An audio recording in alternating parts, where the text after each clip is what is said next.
and welcome to You Write, the podcast where creativity meets community. I'm Rachel. And I'm Matt. Each week on You Write, we challenge our listeners to write a story in just 30 minutes using 3 of 5 randomly generated words. It's a fun and fast-paced exercise to spark your imagination and get those creative juices flowing. We'll read your submissions, offer feedback, and discuss the unique twists and turns of each story. So whether you're an aspiring author or just love a good tale, You Write is your place to explore the endless possibilities of storytelling. So grab a marshmallow skewer and some melted chocolate, get comfy, and let's gather around the fire for this week's stories. Ooh, cozy. I know, right? And remember, the only limit is your imagination. So let's see what you got. Yar. Yar. Yar. Well, hey, how you doing? I am doing great. Yeah? Yes. Right on. Yeah, I'm just doing great. Okay, cool. Well, cool. How about you? Yeah, about the same. Yeah? Yeah.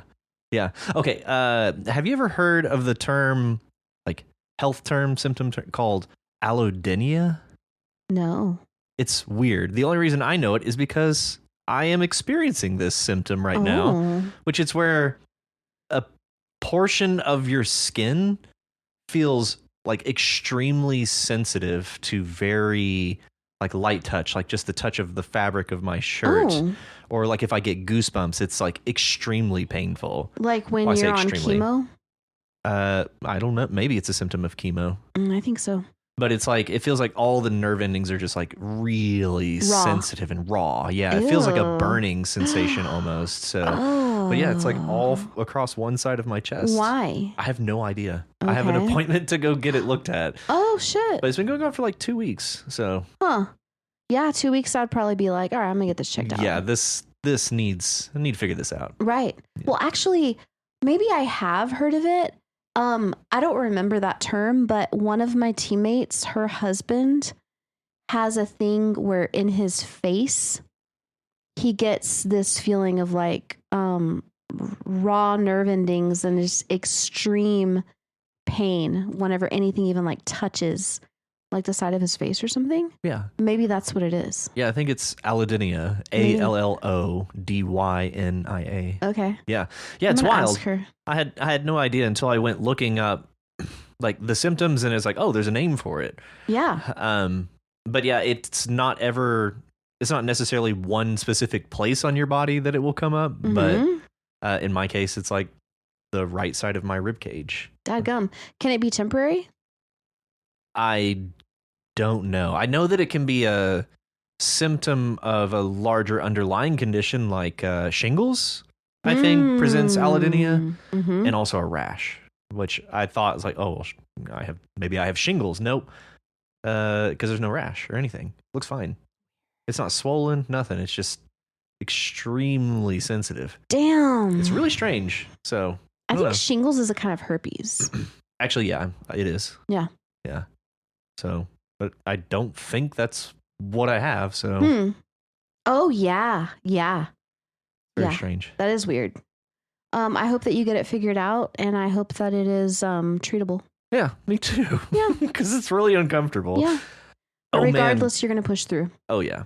Getting goosebumps is horrible. You think so? Well, while this is going on, yes. Oh, yeah. Because it's just like, because that's kind of the sensation, but all the time. Oh, yeah. And so you factor that on top of that. Ooh, it's like. Because when you get goosebumps, it like your skin touches the fabric of your shirt more, right? Because it's kind of raised. Well, yeah, but also it's just like a really delicate kind of sensation. Because like I can sit there and like press on it, it's fine. Doesn't hurt. Like I could probably get punched and I wouldn't know any different. Right. Wouldn't feel any different. But just like the lightest touch. Oh, it's very strange. Damn. So that sounds cray cray. It is cray cray. So we're gonna figure it out. Yeah, you got this. Yeah. You totally got this. Just getting old. Yeah, well, I mean, kind of, yeah. I mean, the body does kind of start to fall apart. Yeah, it really does. It's unfortunate that it's this early, but okay, it's fine. I don't think you're not old. I'm starting to feel it. You're not You know what? I think that I don't know about the allodynia situation. That's a whole other thing. But I think that generally it's really a psychological thing. I really do. Because I've talked to so many people who are like 24 and they're like, now that I'm getting like older, You're like, shut up. yeah, then I'm starting to feel this in my knees more or blah, blah, blah. Okay, well, here's the thing. After age like what, 21, your body starts like killing itself gradually. So I really think it's psychological because I am slightly older than 21 or whatever I just said. But I'm like, I don't think that I'm old, even though my body is pretty fucked up in a lot of ways. Some of them voluntarily almost. Well, not necessarily voluntarily fucked up, but entered into knowing there were risks. Are you victim shaming me right now? If I said yes, then you would be telling the truth because that's what you're doing. Okay. Yeah, I mean, it's true. I live my life. It's true. It's true. Yeah, you very much do live your life. Thank you. Anyway, good luck on the allodynia. Why? Thanks. Yeah. I'll be curious to know what it is. When are you going to go to the doctor? The first appointment is a week from tomorrow. Okay. Yeah. So you watch. The day that I go there, it'll be completely cleared up. Mm-hmm. It'll be fine. Yeah. I'll be like, there's nothing wrong with you. Yeah. That's how it always is. Yeah. Yeah. So, whose story did we decide to read today? Today, we are reading the story, An Unnumbered Chapter of the Platinum Peak Saga by NickedYou. Whoop, whoop. Whoop, whoop. Okay. Hey, Nicked. Since this is in Junior Sister's perspective, would you like to read it? Sure. All right. Okay. An unnumbered chapter of the Platinum Peak Saga. Why do you think I've brought you out here, Junior Sister? To observe the mortals, Senior Brother Kai, Elune said dutifully and swiftly. They stood on a hill overlooking the pastures which mortals tended with their flocks of sheep. The wind was light, and the stagnant air of the noon heat reeked of sheep dung. But the titular Platinum Peak itself was still in sight. Good. Tell me now, what do you observe? Their methods are crude and inelegant, Elune said. Their work is unrefined. There is no refined way to tend to sheep, Kai opined. Elune, having worked with sheep, knew better, but kept her mouth shut. You are correct, of course, but that is not the point. A cultivator need not be elegant. You have seen me fight. I know elegance, but I am not bound to it. Yes, Senior Brother Kai, I apologize for my foolishness. It's fine, he said lazily. It's what many will teach you to think. But consider, were the men I slew fools to attack with guns, rather than refined martial arts? No, Senior Brother Kai. Of course not. Their bodies would break upon my own. A bullet would have been far more effective than a fist. As far as mortals go, a gun is a fine enough crutch. But a crutch is what it is, so. His voice hissed with passion and fury.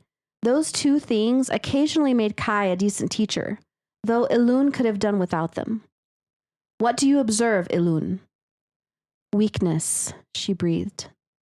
And how so? He coaxed. Their bodies and minds both. They lack the ability to exert themselves upon the world around them. They have no means to assert themselves, and so immortals can do what they wish with them. Kai smiled encouragingly. You're learning, my junior sister. Now, think again of elegance. She panicked slightly. She'd just been told that refinement was the wrong direction. So what was there? Think for a bit, Kai said, too intense to sound patient. She did. Not about the truth, but what Kai wanted. Their inability to stand up to those stronger than them is why they are inferior, and thus why the weak serve the strong. Elegance lies in this relationship, not in the individual. The blow came so fast she barely saw it, and pain blossomed in her body. You're not pretty enough to be a housewife, so try giving a real answer, not something circular to appease me. She wondered if the pain focused her. Maybe it just made her angry and insecure enough to think like her master. They lack the skill, they lack elegance, because they are weak, she said slowly. Their bodies are too feeble and imprecise, their minds unenlightened. Closer, Kai encouraged in a gentle tone of voice. What is elegance? Elegance is... She trailed off, but she saw Kai's hand twitch.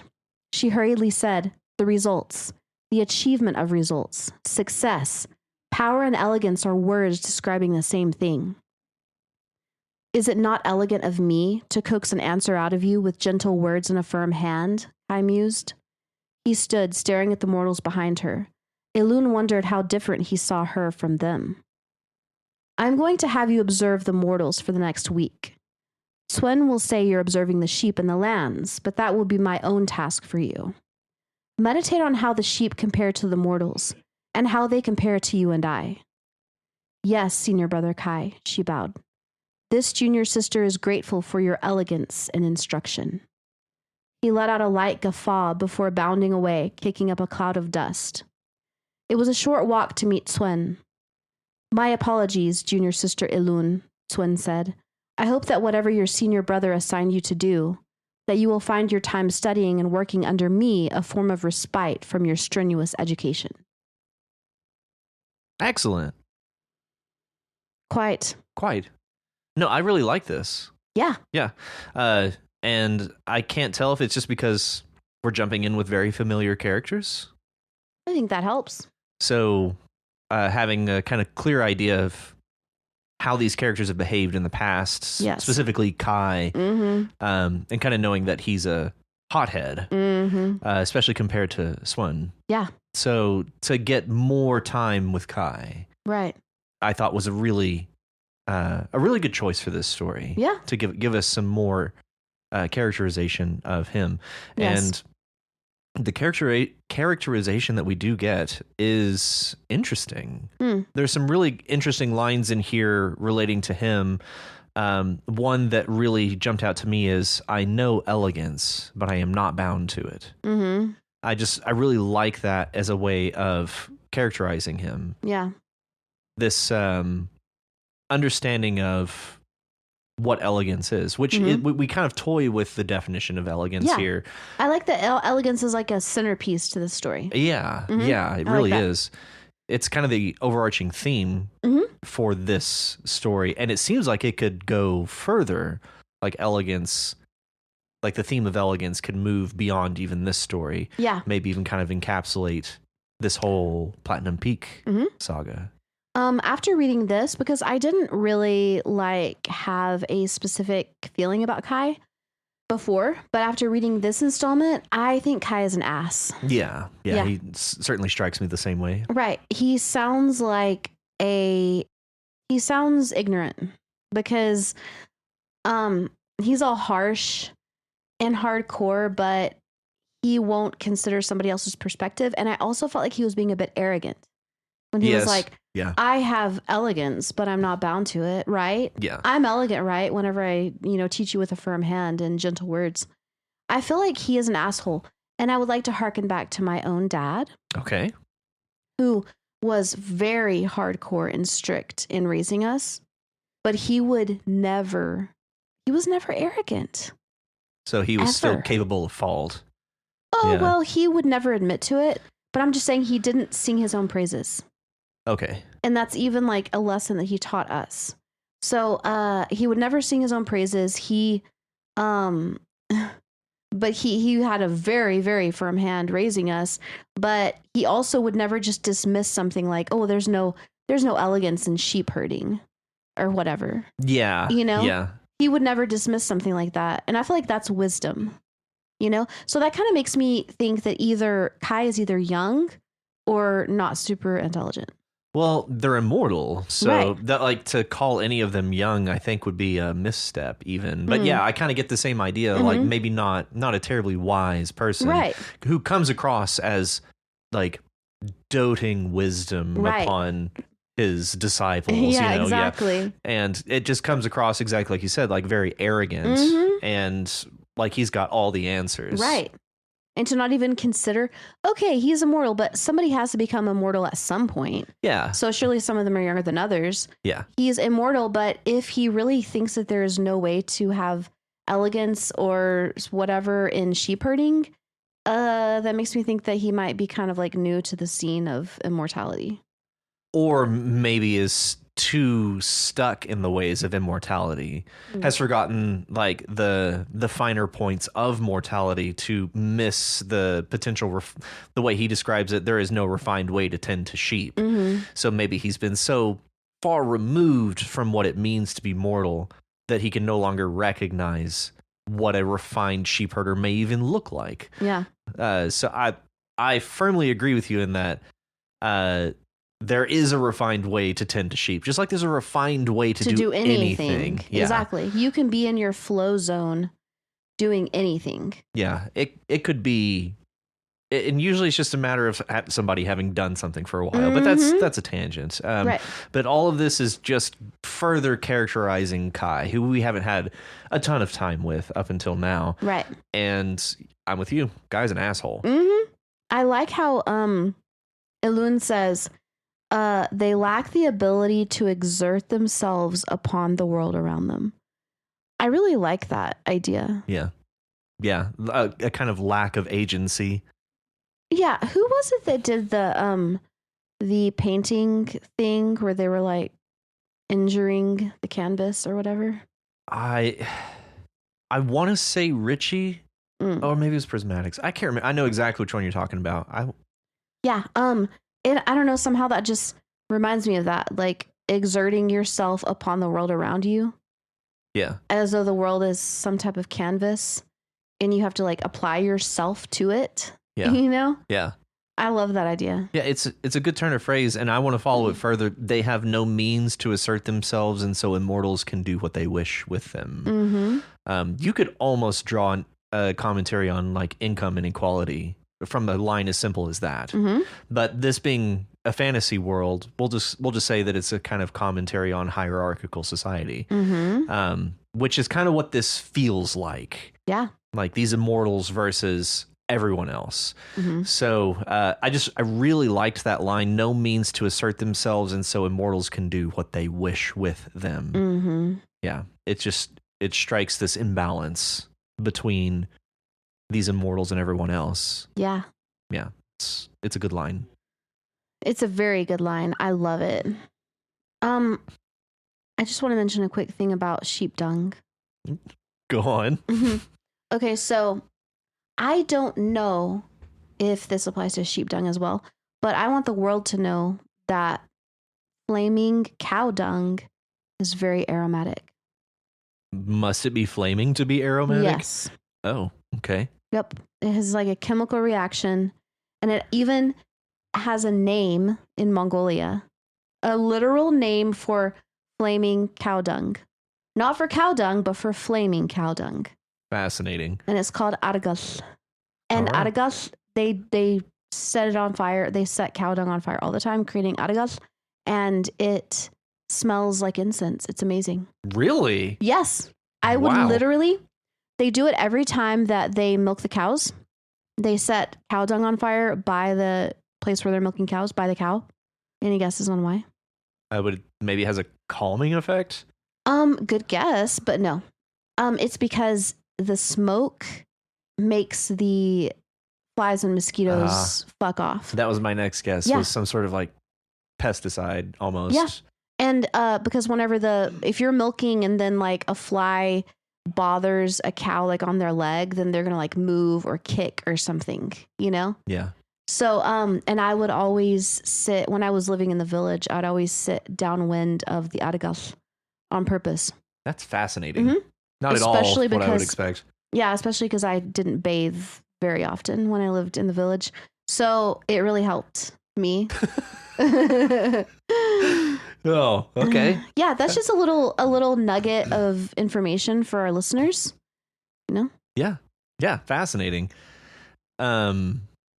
Let's explore the idea of elegance as is presented in this story. Yes. What is elegance? Well, here there was a definition of elegance which I kind of questioned a bit, and the definition was let me find it. Well, I'll interrupt you briefly to the first definition that Ilan comes up with and admits that this isn't the truth, at least that she knows, just something that she thinks Kai wants to hear. Elegance lies in this relationship, not in the individual. To which my question as I was reading it, I said, is that right? And then the blow came so fast she barely saw it, and I was like, guess not. No, that wasn't right. Right. So yeah, that was merely a means of trying to appease Kai. Right. But then she says elegance is the results, the achievement of results, success. Power and elegance are words describing the same thing. I disagree with Ilun on this point. Okay. Because to me, elegance is the manner in which you do something. So you can achieve a result with or without elegance. Yes. You can have success with or without elegance, but if you do it elegantly, that is the manner in which you do it. Right. Yeah. And basically the same point that I arrived at. The result is required, I think, for something to be elegant. Like without the result or the solution, I don't feel like it can be elegant. It can be an elegant attempt, maybe that's the distinction. But you're right. It's the means by which you achieve a result. And in my opinion, it's basically, elegance is the simplest and most effective path to a result or a solution. That's basically kind of where I landed. And so I think that this is not quite right. But at the same time, I still feel like this is Ilan basically placating Kai still. Yeah. You said elegance is what did you say? Simplest or most effective path to a result, and I put a question mark on that because I'm just I don't. To me, that is efficiency. Oh yeah, you're right. That is more efficient. Yeah, and to me, elegance could take the less efficient path to be more artistic or aesthetically creative. pleasing. Yeah, because I could do the dishes efficiently and it would be a little bit robotic, But if I did it elegantly, it would be kind of fun for somebody to watch me doing it or something. Yeah. But it might not be as fast. I'm not saying it would be slow. I'm just saying I feel like elegance is paying attention to the form as well as the ultimate function. Right. Yeah. Interesting. Yeah. Yeah, you're right. Its efficacy is not what would make it elegant. Right. It's novelty, maybe. Yeah. Interesting. Yeah. It's I just had the thought popped in my head of floor routines in gymnastics. Okay. Yeah. So you can do all these flips like a badass, but they add those dumb little dance moves in. They're elegant. I know. That's what I'm getting to, is that those are added in for elegance to make this tumbling, power tumbling, look elegant. Yeah, more performative than athletic. Yeah. Right. Or both. To add some some aesthetically pleasing performative nature to their athleticism or something. Yeah. And that doesn't make it faster. It just, whatever. They think it looks cool. Yeah. I don't, but they think it does. So I feel like it's their attempt at elegance. Yeah. And while we're on the note, I think that they should just, not that my opinion matters, I think it would be more impressive if they just went out there and just tumbled. Concur. You don't need the music. You don't need the little dance movements. Exactly. The flourishes. the flourishes. Yeah. I agree. But again, no one asked us. Nobody did. One point I like to make is where Kai's you're not pretty enough to be a housewife. So try giving a real answer. I thought that was funny because I don't know if y'all remember the satire I read by Juvenile. Oh, yeah. That the wives are hairier than their husbands or whatever. Yeah. Because I feel like the traditional idea of the housewife is not necessarily beautiful. Yeah, they're locked away for a reason. Right. It's they're there to serve a function. Yeah. And so I really like this different take on, housewives are hot. Smoke show. Smoke show. Yeah. I love that. I'm like, cool, I like this alternate universe. Yeah, or we say that now. We've only seen the perspective of this universe from the immortals, so who knows what us peasants would live like. That's true. Oh, Yeah. it could be bad. Could be bad. Could be real bad. Yeah, and just by the information that we get, sounds like the common people don't have much, if any, agency over their lives. Right. Sounds like it's all like dictates from on high. It sounds very feudal. Yes, exactly. And by feudal, I mean FEUDAL. Yeah. Mm-hmm. Yeah, like serfdom. Right. Yeah. Sounds very serfdom-esque. Yeah. Not the funnest of lives. Not quite. No. Oh, and last little note here. Thank you for guffaw. Yeah. Always enjoy a good guffaw. I know that you did that for Matt. He loved it. Loved it. He loved it so much. Well, what else you got for Nick? I think that's all I got. Yeah, me too. It was very enjoyable. Yeah, it's a great addition. And I really like these characters still. Yeah. So, yeah, thanks for bringing them back. Thank you. And up next, we have Afternoon... Nope. And up next, we have Isolation's End by Walker by Faith. Oh, yes. Yes. Oh, yeah. Oh, yeah. Okay.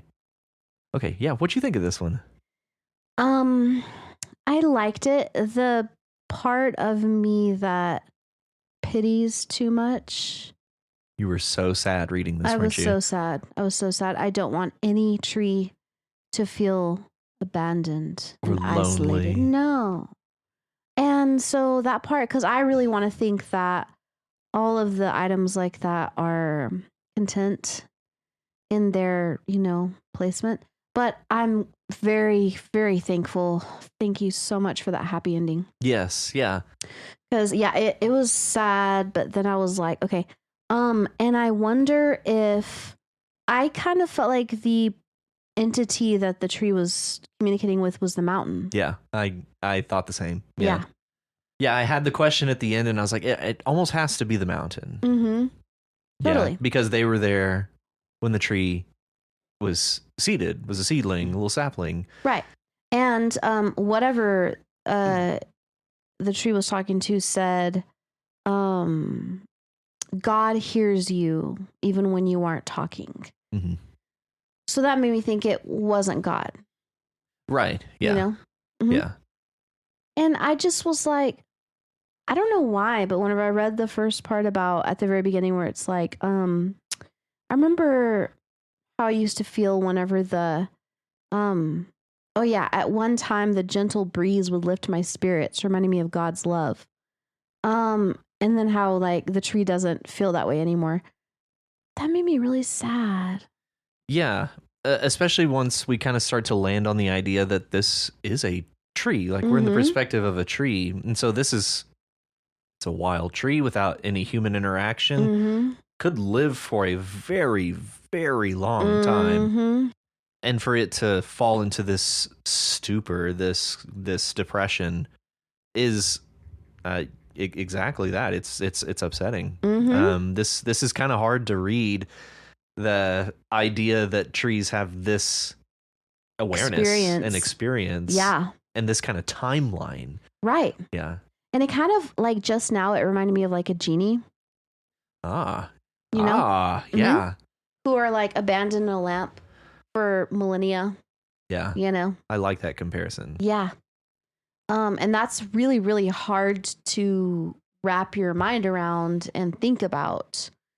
But somehow, hey, if you don't have the choice to die, you've gotta fucking get on board with it. Yeah, you gotta find something. Yeah. To get you through it. Right. And I did come to the conclusion that the tree did have some type of contentment, because it mentioned that it was bothered by the things that it used to enjoy because it was bothering its tranquility.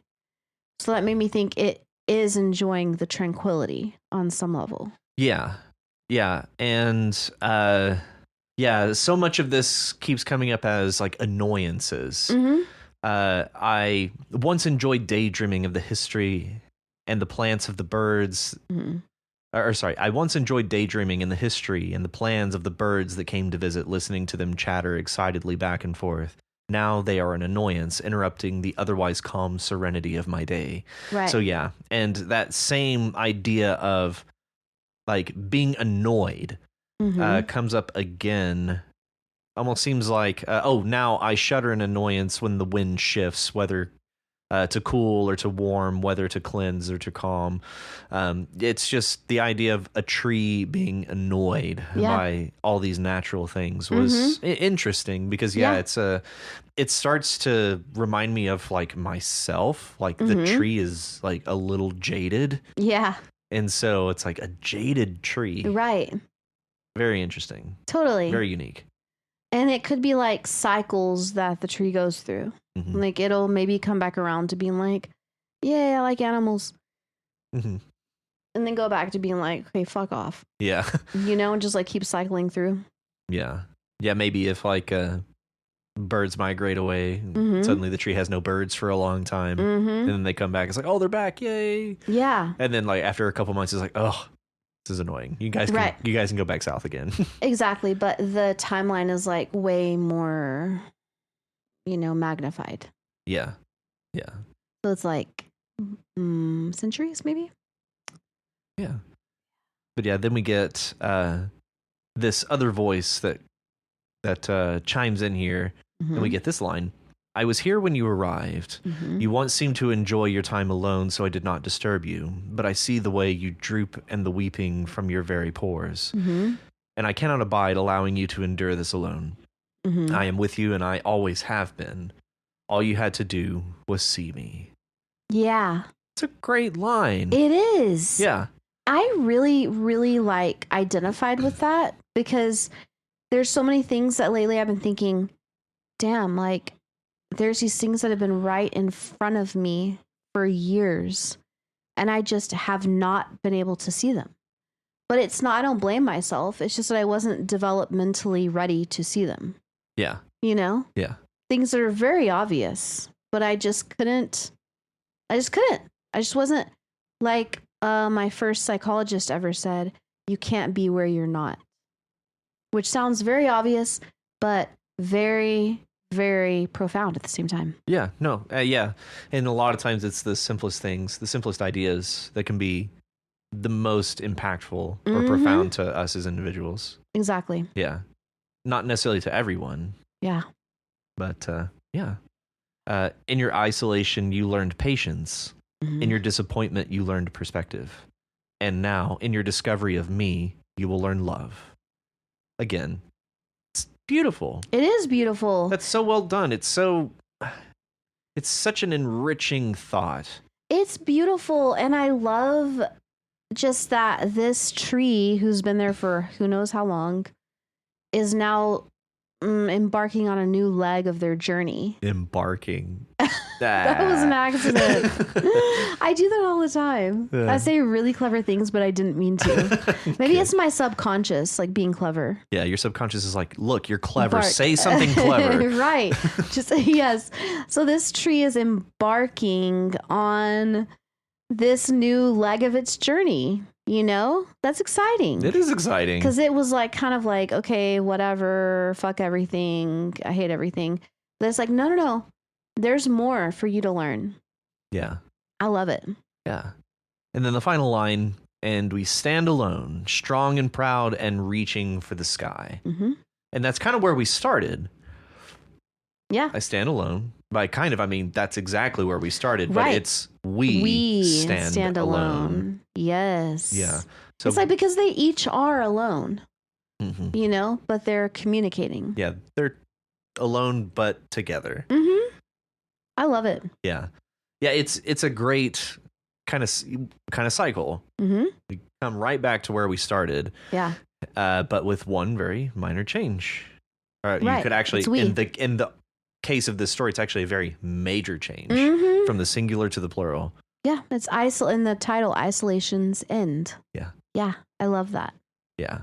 Thank you for giving us a happy ending there. Yes. It's a very wholesome story, even though we kind of cycle through some dark aspects of personality and what it means to be alone.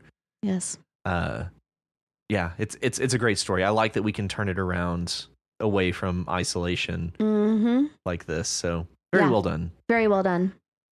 All right. Up next, we have a new submitter. New submitter. This is Moradinamail. Is that how you say that? I believe so. I believe you. I trust you. I actually think this is Moradinamail. Is that like the name of an angel or what? Moradinamail. I want to say it's a Tolkienianism. Oh. Or maybe it's not. Oh. I don't know. I want to say it's something from Lord of the Rings. I don't know that. I can't find any reference to it. Okay. Yeah, I like it though. Yeah, and it's damn hard to say. Moradinamail. Like as you're looking at it, you're like Morad. Yeah, whenever I first read it, I was like Moradinamail. That doesn't sound right though. And I do wonder where that comes from. Like, what's the root of that? I don't know. In Latin, mora means delay. Yeah, but I don't think it's that. Morti is death, but this doesn't have the T. Morti, like with an S or a T, is death. I want to know. Well, I can't help you. I want to know.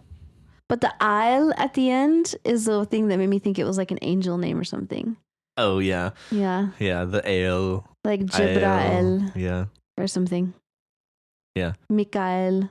Anyway, if you would like Moradinamail, can you please tell us where that name comes from? Yeah. I'd love to know. Would certainly like to know that. Yeah. But this is an untitled story. Yes. And what were your thoughts? Well, I thought it was very well written. Yeah, one of the writers commented, like, you give us just enough to... Here, I'll pull it up. Okay. Oh, yeah. NickedYou says, well, first, dang, that was a trippy read. Followed up with, you give just enough detail to keep me intrigued and guessing at what the heck is going on. Which, yeah, that pretty well sums up the kind of tone of the story. Right. So I'm just like, what is Bo? Is Bo... I almost got the feeling that home was like, what's that lady called that answers questions? That Alexa or Siri or any of them. I almost felt like home was Alexa or Siri. Yeah, exactly what I thought. Like AI of some kind. Yeah, some sort of actual AI assistant. Yeah. Yeah, but Bo, I don't know. I'm just like, I just couldn't really figure it out. Bo is somehow imprisoned. Yeah.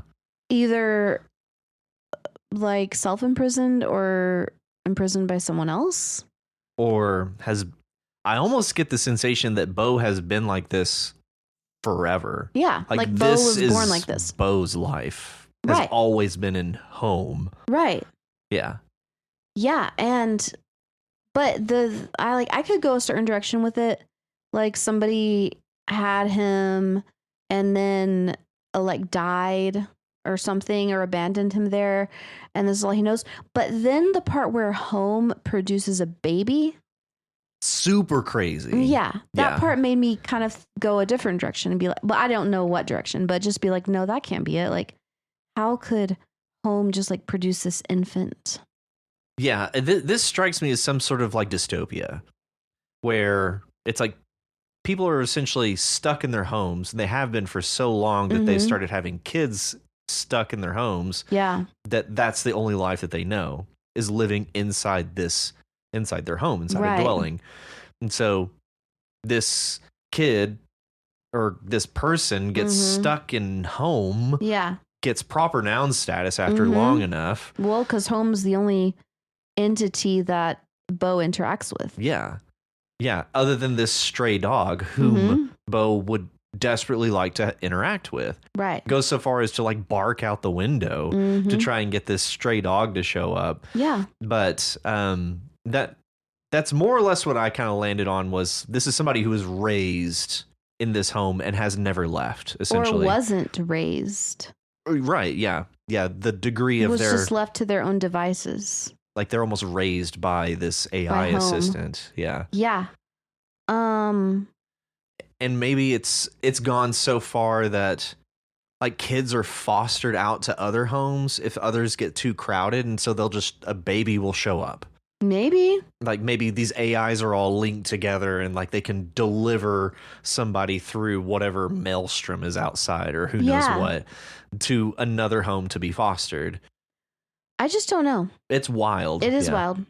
The Viewey it's was fun. very Huxleyan. Mm-hmm. Is that an adjective? Oh yeah, absolutely. Okay, because I know Orwellian is an adjective, but well, I was taught in musicology. You can apply an ism to anything. Like it's a what about an Ian? Shostakovicism or Shostakovichian or So you can apply that to anybody who has like a body of work or something. Right. Like it's you can always apply that. Right. Okay. Yeah, it seemed very much like something I would read in Aldous Huxley. Mm-hmm. I won't get into my feelings about Brave New World, but but it kind of strikes me like a Brave New World. Oh yeah, in fact, I'm even like, was that on Brave New World? A Viewey, something like that. Yeah, you're right. It does kind of feel Huxley-esque. It does. Yeah. Anyway, and we don't even know the age of this person, Bo. And we don't even know if they're a person. That whenever you said what is Bo, it never struck me that this might not be a person. Yeah, because at first I was like, oh, Bo is the tree. But I don't think that anymore after reading it, because Bo is inside. Yeah. You know? But whatever Bo is. And barking at a window. Yeah. I would do that too if I were Bo. If I were Bo and I was isolated like this, it's interesting that a lot of people landed on isolation from that prompt, you know? Yeah, I can see how. Yeah, I can too, but it's interesting to me because I wouldn't have gone there. Right on. Yeah. I actually probably would have done something in the like isolationism. Mm-hmm. Yeah, I could see myself running that way. But all of this to say, this is, as you mentioned, very well written. Mm-hmm. It's upsetting, I guess, in the message that of the world around them, the world that we are being kind of clued into is very upsetting, which is why I landed on this feels like dystopia. And what I ultimately thought, like the thing that I could compare it to, is the show Silo. It's this kind of closed box. I've heard about it, but I haven't seen it. Yeah, and I'll just leave it there because I feel like me saying anything further would be edging into spoilers. So right. It reminds me of a character in Silo. I'll leave it at that. Oh, okay. I like where it says also the baby didn't seem to know how to sleep. That was funny. That's a really funny way to describe the way babies are. Yeah. It's like, oh yeah, okay, they literally just don't know how to sleep yet. Yeah. I've never thought of it that way, but I think that's funny. Yeah. That makes me think that that Bo was raised by an AI assistant. Because they've never interacted with babies or anything, and so it's like, this is alien. This is brand new. It's exciting, totally. But then it's scary. Right.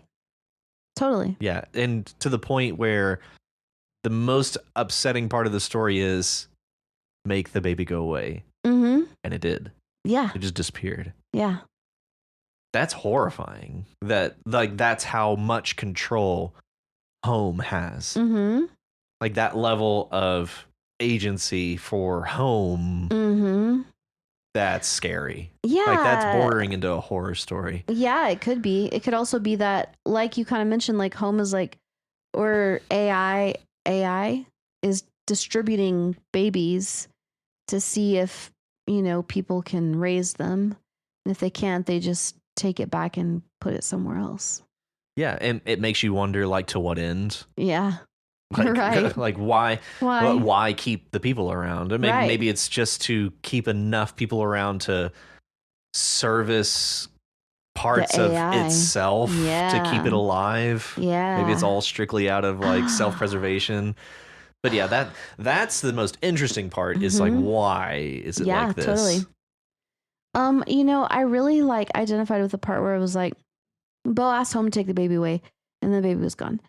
Bo had always felt sad about this, as though he had failed some subtly important challenge. And he missed the baby. He hoped that home would bring the baby back.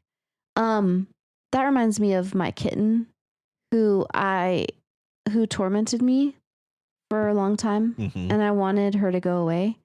But then I went on vacation. I didn't really want her to go away, but I was just like, oh, this is annoying. But then I went on vacation and had a kitten sitter for like 5 days. And all I could think about was the kitten. Oh. All I could think about was her little face and her little meows. That's all I could think about. And I was just like, I would give anything to have that kitten in my arms right now. And I did 5 days later. Yeah. So you had that chance where Bo did not. Poor Bo. Poor Bo. But Bo might. Hopefully. Yeah. And then the last line that we end on, but he never asked, referring to if home would be able to bring the baby back. He never asked because whenever he tried to work up the courage, he became very scared that home would say no. Mm-hmm. Yeah. So that leaving us with that fear of home and its capabilities and its agency. Yeah, and Bo seems emotionally crippled. Absolutely. Yeah. You know? Stunted. Yeah.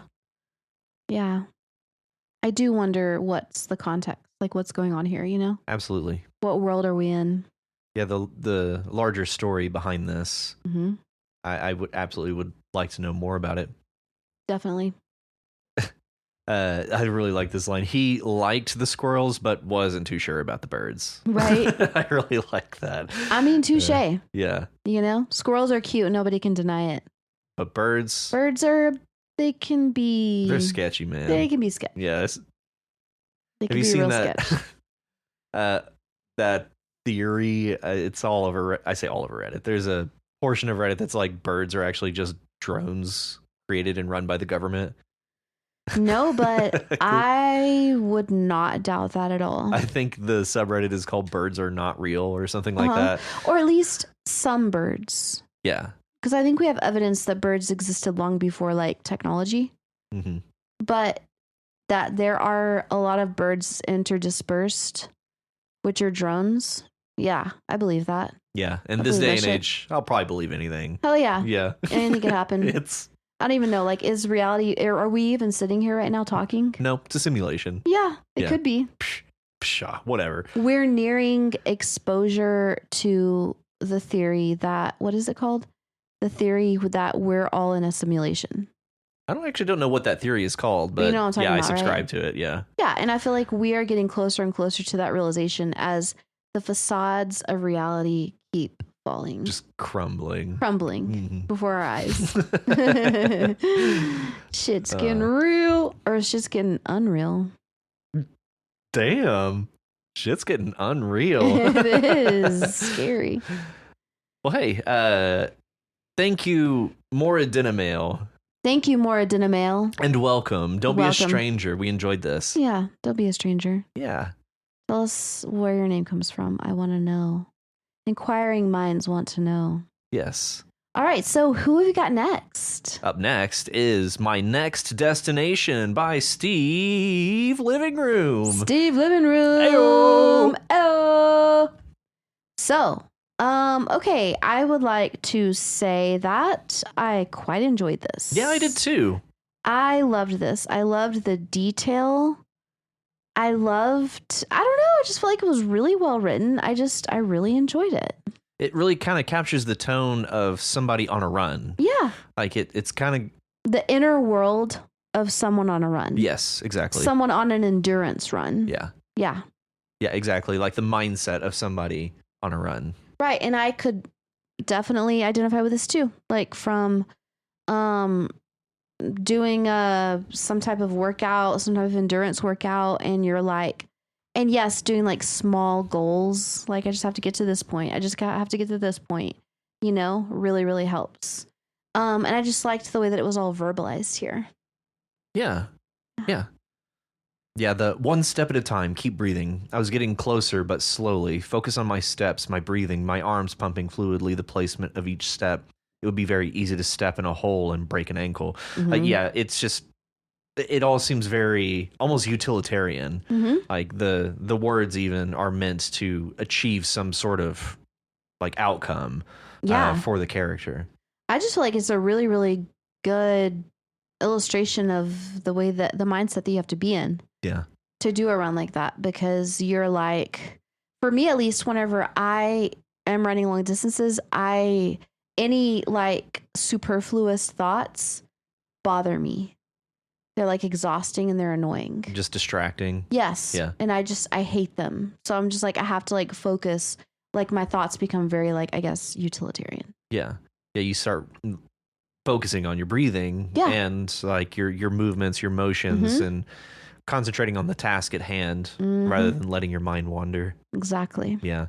Which is interesting because this character actually forces themselves to focus on something external to their task, in this case, counting up from 19 by 19.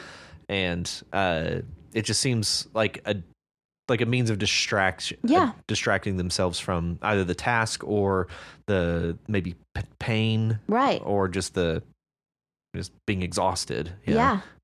And I want to say that on runs like this, I have many times done some type of math in my head as a distraction. Interesting. Yeah. Maybe that's a common thing. Is that a common thing? I don't know, but now I'm wondering if it is, because I suck at math, but I will do like math that I can like handle, like addition. Well, this is addition by 19. It is. In order to have something to focus my mind on. It's just those like distracting thoughts. They're like, oh, look at that. Oh, look at that. Somehow, I don't know how to explain it. It's like a focus distraction helps, but like a random distraction does not help. Okay. That's interesting because I would say another form of endurance is like long distance driving. Like that's a sort of like mental endurance. Like you have to stay focused on the task at hand for hours at a time. And it's not taxing physically, but mentally it can be, especially if you're tired. And what I use to focus is like audiobooks. Oh, yeah. Whereas other people are like, oh, I can't do a book. It'll put me to sleep. I'm like, well, every time I try music, it lulls me to sleep. Something about like the rhythm of it and my familiarity with it, like music will put me to sleep on the road. But an audiobook like engages, like it makes me focus on something external to the task. It makes me think it's a similar phenomenon, maybe. Interesting. Yeah. Because I used to have to commute like almost 2 hours each way each day for many years for work. But I mean, I got paid for it, so it's fine. That's cool. But just the same, it's another form of like endurance, like mental endurance. So that's kind of what this made me think of. Totally. That argument, yeah. I like to sing. Singing is a great choice too. Yeah. I can sing for 10 hours straight. And I'm sure you have many times. Yeah. And people are like, listen to a fucking, what's it called? Podcast. What's it called? What are we doing? I forgot. Sorry. Listen to a podcast. Listen to an audiobook. And I'm like, I will as soon as I finish this few songs. And then it keeps going. Then 4 albums later. Right. And I'm just getting warmed up at that point. Yeah. And I'm like, I'm going to call this or that person and have a chat. And I'm like, I will as soon as I finish these several songs. And then 10 hours later, I'm at my destination and, I don't have time to do any of those things. But I agree with you. It's a great story. There was only, I think, one tense issue that I saw. Second paragraph, I glance up every once in a while to make sure I was still on course. Ah, yes, I see so that. That's the only thing I noticed. And past. I really like. Oh, I sound like Mr. King. Who do you think is Mr. King? Stephen King? Is that who you're talking about? Absolutely, yeah. Does Stephen King do 19s? Oh, yeah. Oh, it is like a core totem of the Dark Tower. oh. See, I haven't read that. So Yeah. okay, I thought he was talking about Martin Luther King Jr.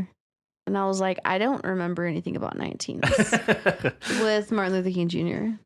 Yeah, Stephen King. Oh, Yeah. okay, that makes more sense. Yeah. Because I just got done doing like a couple of weeks of pure Martin Luther King Jr. lessons. Oh, okay. Yeah. For class? Yes. Well, obviously for class. Yes. Yeah. Well, for class and just for whoever would listen, honestly. You're just out on the On the campus, corner. out on the common, just with preaching. a megaphone. Yeah, preaching the word of Mr. King. Yeah, pretty much. I would like tell it to anybody, but I guess that's where my brain was. But also, I haven't read the Dark Tower series. Yeah, Which is fine. okay. Really? I'll allow it for now. You say that, but then I see a glint of judgment in your eyes. No, it's fine. I see a sparkle of malice in one of your corneum. I would call it a glint of maybe I know something you don't know. Oh my god. Because I've read this and you haven't. Okay, do you know the story of Martin Luther King Jr. as well as I do? I'm certain no. Cool. Then I know something you don't know. So there you go. See? I see that look. Great. I see that look. Yeah. Yeah. Yeah. But yeah, just my next destination that basically sums up the story. It's just moving from one set goal to another set goal to another set goal. So it's basically breaking up the journey into small little successes. Yeah. And I really like just I don't know, to me the story is like filled with hope somehow. And I like the hopeful take on the mundane activities. Yeah. Yeah. Yeah, I especially like this kind of breaking up a large goal. Like breaking up this journey into small little destinations. Absolutely. Really like that. We should all come to that conclusion about goals. And what conclusion is that? That we should break them up into little pieces. Oh, okay. Yeah. Yeah. Yeah, I agree. Yeah. Hey, thanks, Steve. Thank you, Steve. That was a very pleasant read for Yes, me. it was. I loved it. Yes, it was. Okay, Yeah. Up next, we have Afternoon Delight Oh, yeah. by the Prismatics 19. Oh, yeah. Yeah. Okay, yeah. Yeah. You know what's funny is that I read the title and I thought sex, but then I got so into the story that I forgot to circle it back around and be like, oh, yeah, that matches the title. Yeah. But I just now saw it. Yeah. Like right now. Yeah, I basically had the exact same thought and the exact same experience because by the time we got to it, I was like, oh, little Afternoon Delight. And then as it like crossed my mind, I was like, oh, that's it's the title. Right. Yes, Yeah. exactly. So what'd you make of this? I love this. I love this for a few reasons. For one, the opening paragraph is beautiful. It is. I just want to read it. I'm going to read it. Go ahead. A tender hand once held Bradley's under this tree. Amber's hand. An elegant hand in an elegant place. A prairie surrounded by mountains, mist dripping off of their towering peaks. She meant more to him here than anything could matter to anyone. Very beautiful. Beautiful. Very beautiful. And it just sets a tone. Yeah. Straight out of the gate. And everything that follows, I say everything, what follows just builds on this beauty that we've offered up and this elegance. It just paints such a picture in so few words and leaves you with just this serenity and this kind of peace. It's beautiful. It's just so well done. Yeah, I really loved that first paragraph. Yeah. But we dive off into this encounter between Bradley and Amber. Yes. At this place, kind of going back into the past here and just telling the story of what happened in the past. So it's kind of a nested story. Bookended by the opening paragraph and the last line, I believe. Yeah. I love the sex scene, the whole thing. It's very I'm just going to use it. It's an elegantly written It sex is, scene. very much so. Yeah. a great way in keeping with the tone, Yeah. I thought. For sure. Like very enjoyable to read, very tasteful. Yes. But also just fun. Yeah. You know? It's full of kind of this youthful exuberance. Yeah. Yeah. He shed his clothes as if they were on fire. Mm-hmm. Yeah. I like her bouncing bottom. Yeah. Yeah. And the way he's following it. Yeah. Yeah. Follows her bouncing bottom. Yeah. Right.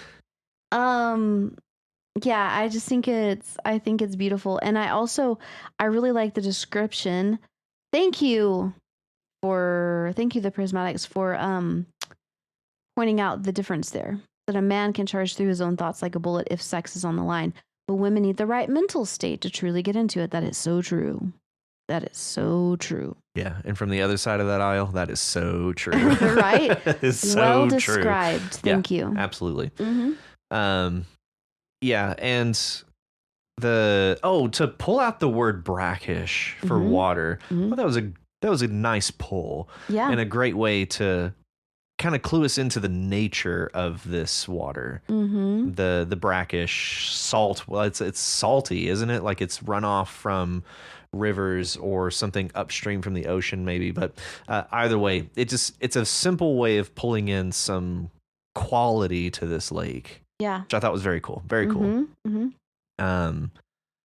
And we start to get into the events as to why Bradley hasn't been back here since such a lovely memory. Right. It's not lovely anymore. It doesn't end lovely. Mm-mm. And she dies. She goes either crazy or something happens. Like in my mind, like I was thinking, okay, they went swimming in a lake as like maybe it's like a prion or something, like in her brain, like just she got sick in the water. And ultimately, I don't think that was very far from the truth. Well, I think that this goes back to the other stories. Exactly. You know, that it was it's some type of like a evil something. Something. Yeah. Yeah. Well, I can't exactly remember how it was described in the other stories. I can't either, but I know that it was something that would get into someone and then like destroy them or something. I remember we thought that they were zombies, but no, they weren't necessarily zombies. They're like possessed. Yeah. Yeah. And we have no clue that that's the case or that this is that lake from those stories until the very last sentence. Yeah. As soon as I read that, my comment literally says all caps, "Oh, holy shit." Yeah. That's so exciting to withhold that and then give us that as like a little teaser. It's like, right. Exactly. And this is where we are. Exactly. It's very well handled and paced. So very do you think well that this preceded the previous stories? Well, because the previous stories covered such a large scope of time. Yeah. I feel like it could fall between them. Right. Because didn't we have like 3 centuries or like 2 or 3 centuries worth of backstory? 2 or 3 generations. Yeah. And wasn't it that at the end they put something back in the lake or something like that? Like, yeah, whatever the evil to the was. Yeah, so I feel like this could be after those previous stories that we've read. Yeah. And honestly, when I don't think has much bearing on the story at large. Yeah. However, if it came after, this could be like the point where we jump in and resolve whatever this evil is, or attempt to deal with whatever evil this is. Maybe Bradley is our hero to step in and deal with this bastard thing. Or maybe Bradley is also going to get possessed because he's Equally about possible. to go try to encounter it. Yeah. You know? Yeah. But all that to say, this is so well done. It is. I really don't have any notes. As a matter of fact, I was talking with Kim about this and I was like, I think I'm out of my depth now because I don't know how to improve this. Yeah. I mean, we don't even have to have any notes to improve it. You know, it's just like, it could just be really good. I think it's just really good. Yeah. And we've had several stories that are just really fucking good, you know? So, I want the next installment as usual. And that's a good sign because that means that it's gotten us like hooked on it, you know? Yeah, we're invested. Mm-hmm. Yeah. Man, what so well done, Prismatics. Yeah, very good. Yeah. Okay, and up next we have Solitary by Richie Posher. Yes. Yes. Yes. So it's funny because whenever I first started reading this, it was like the housewife stumbles upon the site, so pristine and dreadful. I was like, man, a lot of people are writing about housewives this week. Yeah. Yeah, but then I realized that was one of the words because I had forgotten. Yeah. Actually, I had the same thought. And I was like, what is this? Oh, yeah, like, that's right. why is everyone okay? Okay, so interestingly, if you contrast this description of the housewife, which is more in line with the traditional one in my mind, with that of NickedYou, Yeah. where the housewife is some like hottie, Yeah. like diva or something, you know? Yeah.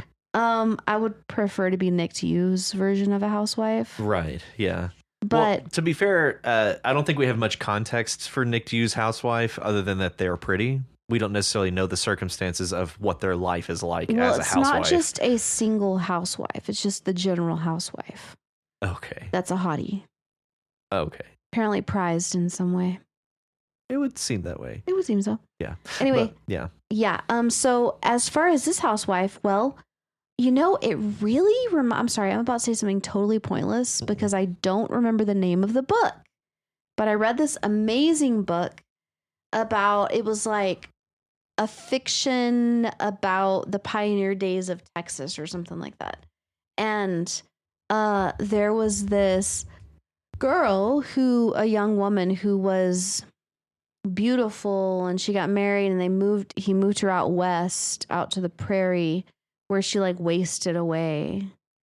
And it was just a housewife nightmare. Was it The Wind by Dorothy Scarborough? I don't know. Maybe. That's a fascinating story, by the way. That's a story about no, she wasn't a housewife. So yeah, that doesn't quite track. But this family moves from like South Carolina. It's humid, green, big trees. Yeah. And they move to Sweetwater, Texas. Oh, God. In the middle of the Dust Bowl. Oh, God. And she literally goes crazy. Yeah. And the wind drives her crazy. Yeah. It's a very short book. Published wow. Dorothy Scarborough. She was apparently like mildly ostracized because of the way she represented Texas and Sweetwater, which I believe is where she was like from the area, you know. Well, especially during like the Dust Bowl, but especially if you're from South Carolina. Come on now. Yeah, and the way that she describes the train ride, it just gets more bleak and bleak and bleak and bleak, and they get to like what she calls hell, and they get off the train. It's like, all right, we've arrived in hell.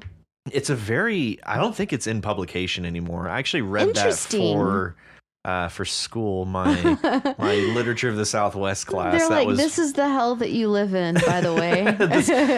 Well, it was it's kind of like an elective book. Like we were assigned as a class, we were assigned 4 books, and like each group had to pick one book. And so we got The Wind by Dorothy Scarborough. And nice. To this day, I do not regret it. Yeah. It's a wild ride. No, that sounds great. Like a great, I don't know, a great book to add to your reading repertoire. Yeah, for sure. But tangents all aside, getting into Solitary for Richie Posher here. I think I just want to read this. Go for it. Bing poem. Oh yeah. And it's definitely, go for it. Yeah. So, Solitary. The housewife stumbles upon the sight, so pristine and dreadful. The tree stands in the middle of the mountain field. Unperturbed by the birds and breeze, the bombs and bullets, those are man's problems. The elegant silhouette of its branches, as they stretch towards the sky like a toddler reaching for comfort, the delight of nature flows through it, like cosmic software, observably intangible. Earth and sky linked by woody veins, that fairy air and water between them, earth teems, penetrated by a sprawling web of life. Roots giving and taking mirror themselves above. Worms and weevils burrow and bore their way through spindly tree toes. Branches play host to a covey of birds. Leaves dance and offer themselves to an assemblage of insects, seeking shelter and sustenance. It is solitary and dependent on, like the housewife, it is life and death. And in this vision, she finds despair. Mm. Not at all the direction I was prepared for it to go, Mm-mm. but we were set up for that direction out of the gate. So Yeah. pristine and dreadful. Mm-hmm. It was very effective for me. Yeah. The ending really slapped me. Yeah. Um, It was very bleak. yeah, it's Mm-hmm. bleak, and yet it's describing such beauty, such natural beauty in nature, like all this that's around, but it's just all tinged by this dread and these man's problems. Like it's so effective at that. Yeah. If I were that housewife, I would absolutely kill myself. It is solitary and dependent on. Mm-hmm. Oh, that Yeah, it's hits. just God, because that hits. that's just the housewife, Yeah. solitary and And dependent dependent on. on. I mean, at least the Western pioneer housewife, Mhm. and even the Western housewife today, if you compare them with other cultures, which are much more communal, Yeah. which is almost every other culture. Yeah. Like it's a one nuclear family per Right. household. Right, exactly. Yeah, and each pod has their own Yes. residence and dwelling, and Yes. it's like you you go will- visit. Yeah, Right. maybe. It's like you will take care of that. You will like do your duty and take care of this family. Well, and you will take care of this house. Yeah. Yeah, and the implications of what house means. Mhm. Yeah, this. Yeah, these descriptions are so beautiful, and for They it to really end are. in such bleak Mm-hmm. and dread and despair. Yeah. Oh man, that's so effective Mhm. to just twist it. I almost wanted to label this under the vein of contronyms, but I don't think that I can Okay. because it's not it's contradictory in its tonality, but Mhm. not necessarily in its like definition, I guess, if that Wait, makes sense. what did you want to label a contronym? Just kind of this story as a general, like it kind of Oh. feels contronymic. Really? I don't know, but I think it's more just it's playing with the tone Uh-huh. in a way that feels contradictory to itself. Mm-hmm. So just the tone that we get here doesn't necessarily, especially through the middle, Mm-hmm. doesn't strike you as something to find dread or despair. Yeah, or it's a any of beautiful this. description Yeah. of nature. Yeah. Yeah. I don't know. I know I've said this for a lot of stories today, but this I could really identify with this. Only for me it's more like a fear. It's not a reality for me. You know, it's like part of my eschewing of the housewife life is because of this idea of what it is to be a housewife. Yeah. You know? And something that has horrified me since I was a child. Seeing other women like live this life has terrified me. It's always been like my nightmare. It's never been my reality, thank God. But I really, yeah, I can feel this. Yeah. It as a Male? married man, Yeah. this terrifies me. Yeah. This is very unsettling, It's very scary upsetting. as fuck. It is scary. And to have it described this way, Mm-hmm. it slaps, man. It This- slaps. Yeah, this slaps, Richie. It does. Again, no notes. No. Well, I have one note Oh, actually. okay, sorry, one note. Worms and weevils burrow and bore their way through spindly tree toes. I would just have loved it if you had said worms and weevils burrow and weave their way through spindly tree toes. You're right. That has a better flow. Yeah, Yeah. And honestly, when I was reading it, I had to read that line like 4 times because I kept reading it with the word weave because of weevil. Yeah. And because of what it was describing. And I kept being like, wait, the word weave isn't in there. And I would read it again and the word weave would still come out of my head. And I was like, no, that's not it. Anyway, I think it would be awesome. Worms and weevils burrow and weave, or even worms and weevils weave and burrow their way through spindly tree toes. Yeah, you know? I like the addition of weave. Yeah. It really does have a flow to it. Right. Like adding that alliteration and also Well, that it's like an internal rhyme. yeah, totally. Yeah. And also it is what they do. They're like weaving in and out, you know? Yeah. Ugh. Yeah. Excellent note. Because, yeah, Yes. that really does flow. Yeah, and Burrow also and weave. Yeah, I weave and burrow. love how it says branches play host to a covey of birds. I loved the use of covey. Yes, I loved the use of covey, and I loved the description of the branches be hosting the covey of birds. You know, I like that really stood out to me. Yeah. Yeah. I said no notes. I guess the parts of this that were least effective to me, they were still very effective, but they just didn't hit quite the same, are your similes. Stretched toward the sky like a toddler reaching for comfort. That one, actually, I really like that one as a simile. The delight of nature flows through it like cosmic software, observably intangible. That one didn't quite land the same, I think, because you had the word software, which is one of the words for this week. No, I agree. But observably intangible, I love that. I love that too. Yeah. Software did definitely like seem a little bit dissonant. But I could forgive it for what we were asking. I forgive it, but it did seem dissonant with the tone of like nature. Yeah. And I was like, software? Wait, what? Computers? Yeah. Wait. Yeah. Yeah. Yeah, which I'd be curious to know, if you weren't writing this with the intent of using 3 of 5 randomly generated words, what word would you have used instead of cosmic software? Yeah. Like, I'm just fascinated because I really enjoyed this. So yeah, but like, what would you use? Totally. Yeah, I think I realized why the similes didn't quite land, especially upon a reading it just now, because we rely on the simile at the end, like the housewife. It is life and death. I think save that device for the end, and that will land with that much more effect. Okay, maybe so. Possibly. Yeah, maybe Possibly. so. Pure Maybe speculation. So. Yeah. I can see that though. Yeah. The similes, yeah, they didn't seem totally, I guess, necessary until the very end, the very last one. Yeah. Yeah. This is great, Richie. So good. So good. So good. So good. So good. So good. So good. So good.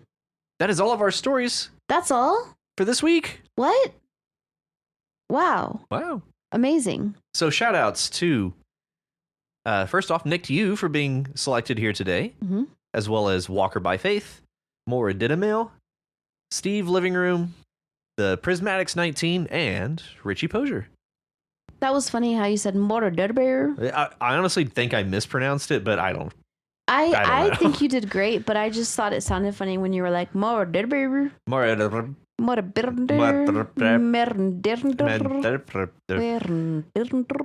But yeah, Maura Didamail. Oh. Thank you for joining us this week. Thank you. And we hope to see more out of you. We do. Yeah. Lovely. And that takes us into episode 27. What? When I was 27, it was a very good year. It was a very good year with pleat-skirted girls. I don't know if that last part was right, but... Oh, what is that? You're not going to tell me. I am going to tell you. After you guess. Is it a Disney thing? It's Nope. a musical? Nope. No? Nope. Well, then now I'm sure I don't know. Well, that's It Was a Very Good Year by Frank Sinatra. Oh. I thought you knew that one. No. Oh. I don't have a very good understanding or history with Frank Sinatra's catalog. Really? Yeah. Twinkle Toes? I know Twinkle Toes. Okay. But that's kind of the extent. I know his hits. Fly me to the moon and let me play amongst the stars. Let me see what spring is like on Jupiter and Mars. In other words, hold my hand. In other words, babe,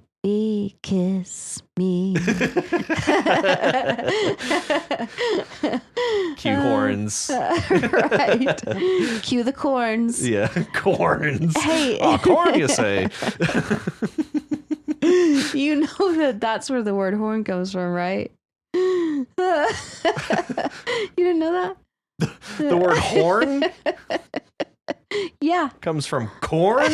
Yeah. Corn, you say? Corn, I say. No, I did not know that. Okay, well, it's in Latin, it's cornea. Oh, I know, because cornet is from cornea, Exactly. which technically the cornet and clarinet are kind of derivative of each other. Oh shit, I didn't know that. Yeah. Oh wow. So, because technically the original trumpet was the clarino. Oh wow, go on. And then you get the clarinet. Yeah. And then you get the cornet. Okay. And the history of instruments is wild. So interesting. Yeah, my trumpet pedagogy was very interesting. Oh wow.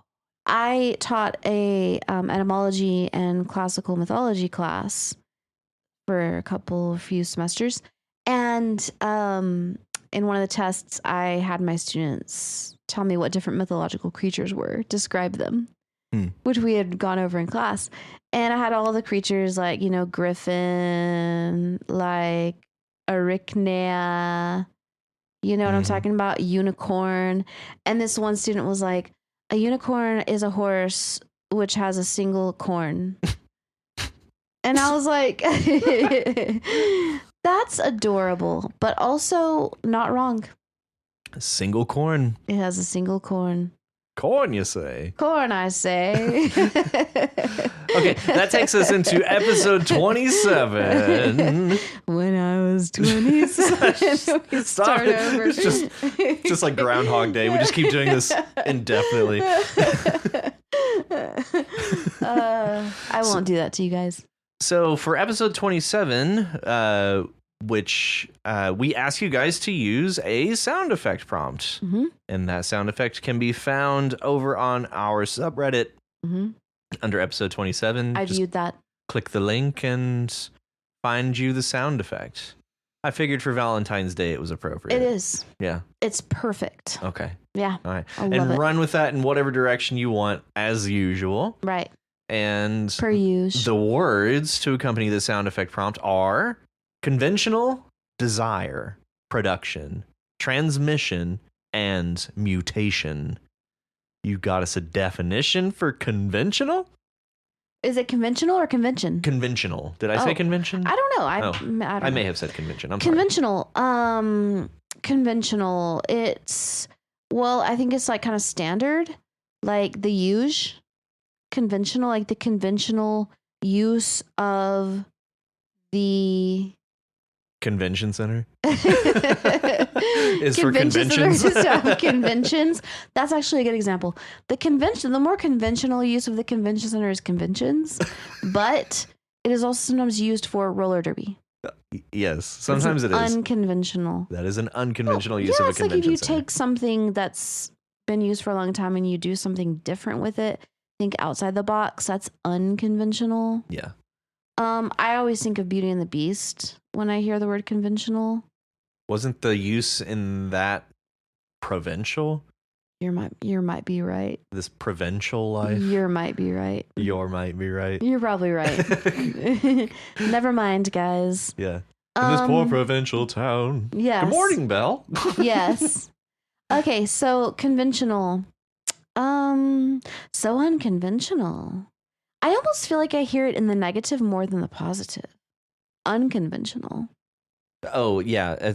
Because conventional kind of like speaks for itself. It's kind of like that's already the norm. Yeah. You know, so to you don't really have describe to point something it out. as conventional would almost be like redundant. Right. But it does happen, Yeah. you know? But I almost feel like I hear it in the unconventional form more. Yeah. Yeah. Yeah, I'd agree. I would imagine the use for conventional would almost mean you have a kind of fish out of water scenario, like somebody is not aware of the conventions Right. of which they're surrounded with. So to describe something as conventional, you would almost have to have somebody who's not aware of what the conventions were in the first place, Yeah. which most people would. if If you're they're- from that culture. If you're from around here. Yeah. Right. It's tacit knowledge. Yeah. The conventions are tacit knowledge. Yeah. Mhm. Excellent. Yeah. Yeah. Well, how about desire? Desire, there is a streetcar named Desire. Yeah. As far as the etymology of that, I honestly do not know. And that upsets me. But desire is a noun. And a verb. And a verb. And I think it can also be used as an adjective.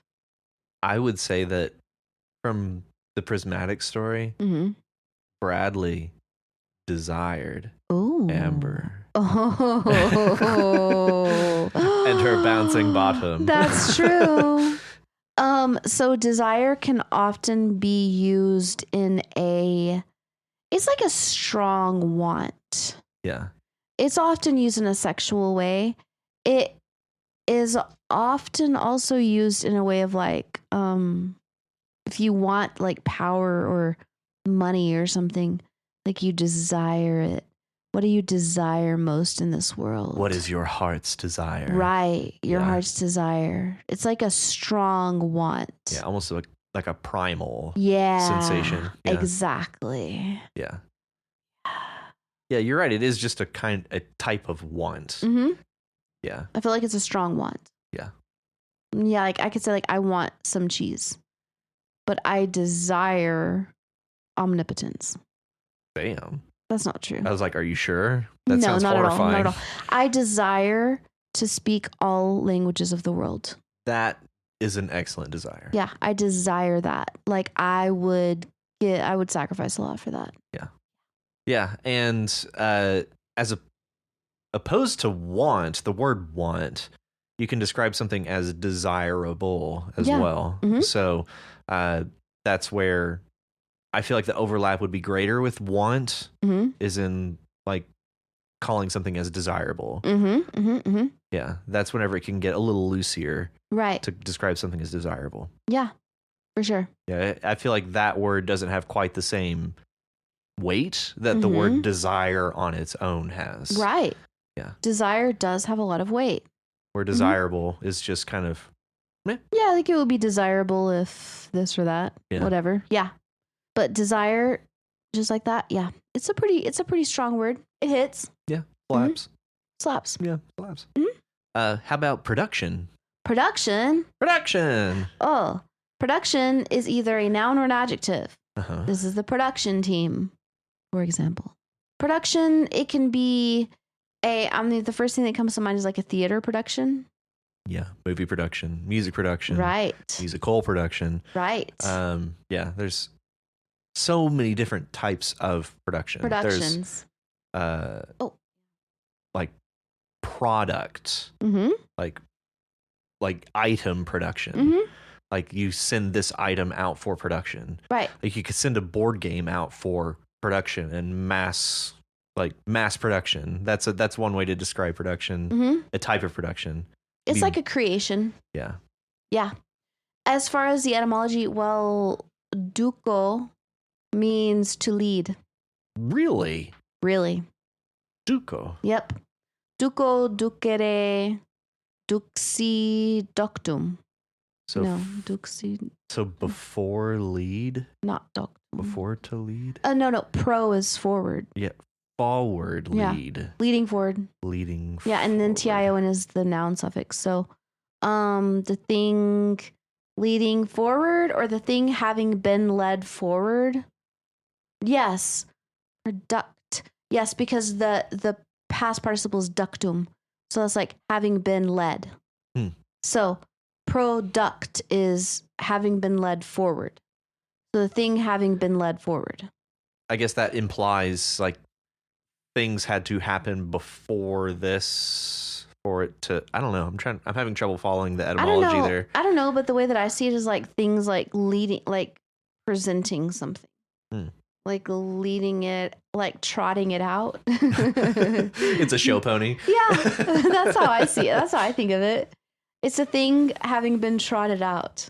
Right on. Like in a cat show, where you trot out your kitties. Yeah, cat shows, because that's the most common. Cat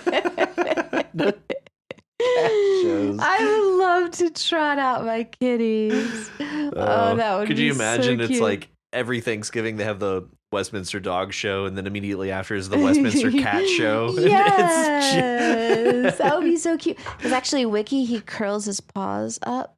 You know how those like show horses do, but he just does it automatically. Oh, He just curls his. So I feel like he would prance out and he would be like curling each paw with each step. yeah. So he's got the little trots. He does. Yeah. He's got the trots. Not that way. He got the trots. He got the trots. He knows how to try. He can strut his stuff. Yeah. He struts his stuff. He's produced. He's having been let out. He's a strut producer. He's a strut producer. Yeah, exactly. How about transmission? Transmission. This can be something in a car. Yeah. It can be something that is carried on airwaves. Mm-hmm. A transmission. Yes, and you know what? That reminds me of the etymology, which is misso, which means to send, and then trans means across. Yeah. So the sending across. Yeah. Mm-hmm. That's what it means, literally. Yeah. It makes perfect sense. Yeah. Sending across. Yeah. Transmission. I actually really like that word. Mm-hmm. Something about the word mission as a part of it. Yeah. Implies like a purpose. Yeah. Yeah, it's pretty cool. So do you feel that way about car transmissions? Well, it absolutely has a purpose, but I don't have quite the same fondness what for transmission? The word. Like transmitting like messages, or transmitting like something about something being sent out, being transmitted. Oh, yeah. So you like to transmit things. I like the idea of transmitted things. So you like the concept of things having been transmitted. Yeah, or just, yeah. So you derive pleasure from the concept of having transmitted things. Kind of. Yeah. I'm glad that you can at least admit to that. It implies like sharing. Right. And it implies that's like, true. Like, because whenever you transmit something, it's not necessarily from A to B. Mm-hmm. It's from A to radius. Right. Like it's in an area surrounding you. It's like an area of effect. No, that's true. And you know what? I just thought of the tree and the mountain transmitting messages to each other. I know. I love that. Because that's what they were doing. They were sending transmissions. Exactly. And the mountain took forever to acknowledge the tree's transmissions. Because the mountain is patient as fuck. Yeah. The mountain's been there forever. Yeah, the mountain's like, hold on. I'm trying to remember how to talk. Give me 20 years. Right. And the tree's like, why did you wait so long? And the mountain's like, that wasn't long. That was like, that wasn't shit. That was 10 minutes ago that I saw you. Right. Yeah. Exactly. Yeah. And last, how about mutation? Mutation. So, that seems like a very specific scientific word almost. So it comes from Latin mudo, and mudo means to change. So a changing, mutation. The first word that comes to mind is immutable. Okay. Which is not the word that we're talking about. Right. Immutable, it comes from the same root, which is muto. Yeah, I just thought of the word mute. Mudo, mudere. Yeah. Yeah. Mudo, mudere. It's like, immutable is unchangeable. You know? And mutation is like of change. Well, it's not of, it's the noun ending. It's a changing. A changing. Yeah. Okay. Mm-hmm. Yeah. Yeah, so mutation could refer to, I hear it often enough in like genetic mutations, or aren't X-Men technically mutant? Yeah, yep. Mutants. Yeah. Yep. Yeah, the Teenage Mutant Ninja Turtles. Mutants. They're mutants. Exactly. But it seems like such a specific word. It really is a specific word. That it can't. Simplest definition of mutation.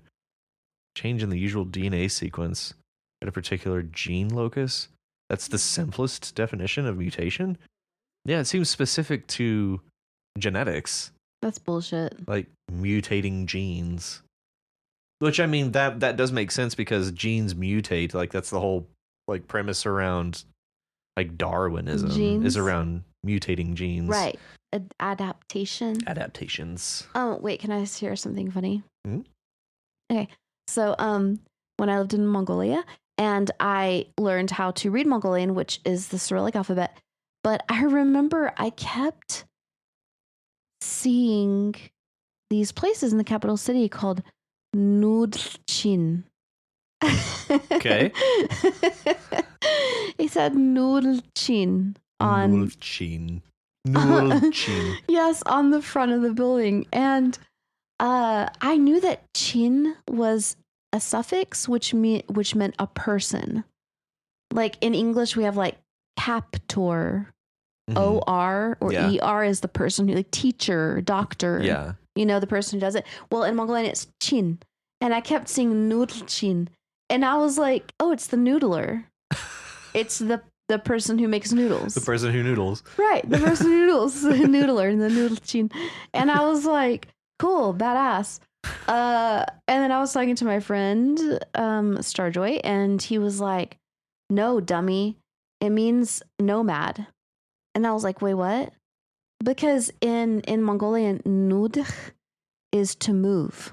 Oh. So the reason I thought about it is because mudere is to move. Well, in Mongolian, it's nudh. And so nudchin is mover, which is nomad. Okay. Isn't that funny? And I was like, wow, I'm an idiot. I'll share a story. This isn't my own story, but my dad always told us this story whenever he first went to Germany for work. And this is a West Texas guy. Like, he don't know no German. No. They're driving down the Autobahn trying to find Frankfurt. Yes. And so they're driving and they keep seeing signs for this place called Oshfart. Okay, Oshfart. And they're like, it's like it's so often they see like Oshfart. And they're like, place is huge. Yeah. Like, keep seeing signs for Oshfart. And they get to their hotel finally, and my dad asks the receptionist, like, so where is Oshfart? I can't find it on the map. And she just looks at my dad and says,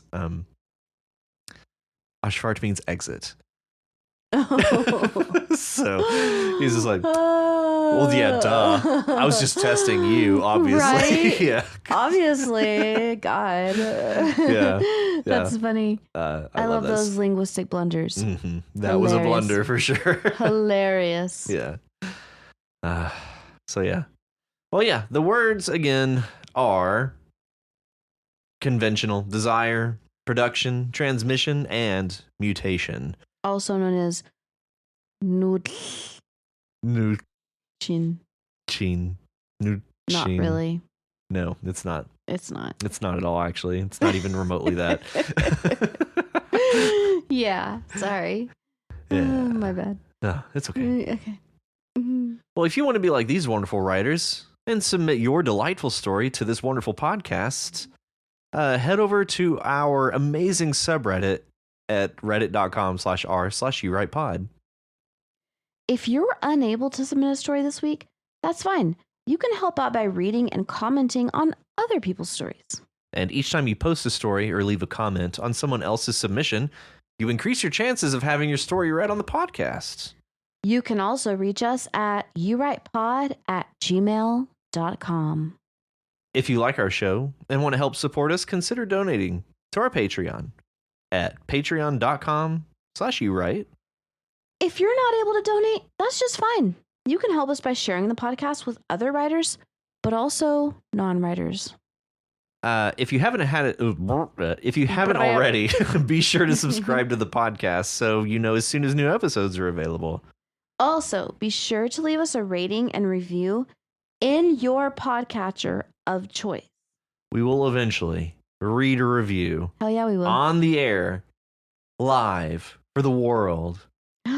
And that review could be your review. It could be. It could be you. You could be famous. Just think about the fame, the glory, the majesty of your review being read on this podcast. it's far more important than any story. Think about it. Think about it. Think it over. Just the permanence. The permanence. The immutability. The implication. Mm-hmm. The immortality. The possibly cool bragging rights. That's right. Yeah, you heard Think it here. about it. Think about it. Think about it. And remember, join us next week on You Write. A podcast where you write. When I was 17, it was a very good year. It was a very good year for small town girls and soft summer nights. We'd hide from the lights See y'all next week. on the village green. I don't know how the last part goes. When I was 17.